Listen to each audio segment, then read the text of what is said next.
Во пресрет на новата генерација на Nissan Leaf, јапонската компанија заедно со аеродромот Фиумичино во Рим започна проект за користење на старите батерии на електричниот автомобил.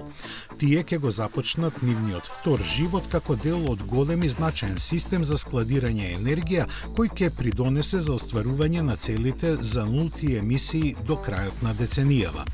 Тој се состои од 84 обновени батерии кои со заедничкиот капацитет од 2,1 мегават часа ќе ја складираат електричната енергија од соларните панели за нејзино користење во текот на целиот ден.